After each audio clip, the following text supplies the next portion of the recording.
Blessings for the 16th week of 2026.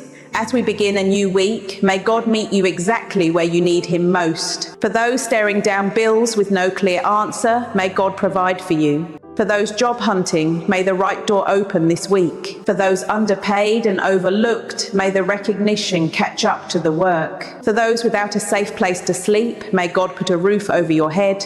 For those who are sick or waiting on medical answers, may healing find you. For those carrying mental health struggles nobody can see, may God lift that heaviness off you. For those mourning, may God comfort you. For those celebrating and rejoicing, may your joy not be cut short. For those whose faith feels thin, may God hold you steady. And for all of us, may God protect our health and our families this week, and may God give us more and more reasons to be grateful.